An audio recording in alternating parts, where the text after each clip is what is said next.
ملګرو د ټاکنو په کمیسیون باندې ډیر سخت تور پورې شو او دوی اوس بیرته جواب نه ورکړی ده. درنو لیدونکو السلام علیکم، وخت مو پخیر.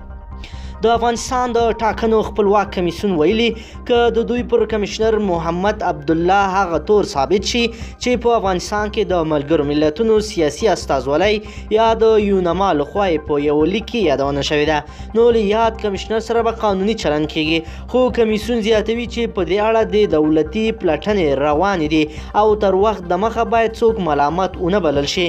د دوشنبې پر ورځ په افغانستان کې د ملګرو ملتونو د استازولۍ یا یونما لخوا د افغانستان د ټاکنو خپلواک کمیسیون ته یو استول شوی لیک کې د موضوع ته اشاره شوې ده چې په دې لیک کې چې ظاهرا د یونما د مشر په لاسلیک کې د کمیسیون مشر ته استول شوی د ټاکنو کمیسیون پر کمشنر محمد عبدالله تور لګیدلی چې د نړیوالو څارونکو په شتوالي کې د کمیسیون یو تخنیکي کارکونکی په مرګ واخلی او د هغه مذهب او قوم ته سپکاوی کړی دی. یونما د دغه لیک شتوالي تایید یا رد نه کړی، خو بي بي سي ته په لیکلي غبرګون کې ویلي چې ټاکنو کمیسیون مشرتوب له کلکو ننګونو سره مخامخ دی او په چارو کې روڼتیا ته کلکه اړتیا ده.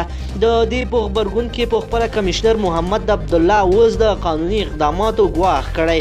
نوموړي نن خبریالانو سره خبرو کې دا تورونه د هغه چا کار وباله چې د ده په وینا دننه یونما کې د ځانګړو چینلونو په بڼه د یو نومان او یا نوماندانو په ملاتړ یا مخالفت جوړ شوي دي.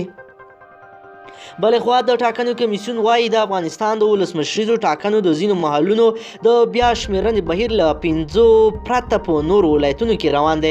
په دغه 5 ولایتونو تخار، بغلان، بدخشان، پروان او پنجشیر کې د نومان عبدالله پلویان چې له دغه بهیر سره مخالفت لري ټاکنیزې چارواکي بیا شمېرنې ته نه پرېښودل. د ټاکنیزو کمیسیون په ټولو 34 ولایتونو کې د څه باندې 8000 محلونو د بیا شمېرنې او پلټنې بهیر د اونۍ له سره پیل کړی، خو په داسې حال کې چې څو نورو نوماندانو هم ورسره مخالفت وښود. څرګنده نه ده چې کله به بشپړ شي. یاد دې وي چې د عبدالله ټاکنیزې ډلې په ګډون لږ تر لږه 3 ټاکنیزو ډلو د جنجالي رایو پر بیا شمېرنو نیوکې کړې دي او د دې بهیر د درولو غوښتنه یې کړې ده. د افغان ولسمشري ټاکنو یو بل نومان ګلبدین حکمتیار یو ځل بیا تور لګولی چې دا ټاکنې رڼې نه وي او غوښتنه یې کړې ده چې راتلونکي پسرلي کې دې له سره ټاکنې وشي.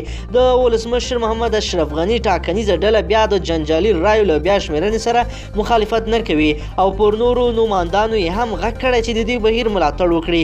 بلخوا د افغان ټاکنو د ملاتړ ډلې چې ناټو، امریکا، ملګري ملتونه او یو شمېر اروپایي هیوادونه پکې شامل دي د ټاکنو پر کمیسیون غږ کړی چې لومړنیو پایلو اعلانولو کې د نور ځنډ نه کوي. خو یادې ډلې پر معترضو ټاکنیزو ډلو هم غږ کړی دی چې د ټاکنو پروسه د بحران خواته نه بیایي او خپل شکایت د اړوندو ادارو سره ثبت او قانون ته غاړه کیږدي. د ټاکنو د خپلواک کمیسیون ویاند ذبیح الله سادات دوشنبې ماخصوتن وویل چې یو ځل بیا په معترضو ټاکنیزو ډلو غږ وکړ چې د رایو د بیا شمېرنې بهیر ته خنډونه جوړ نه کړي.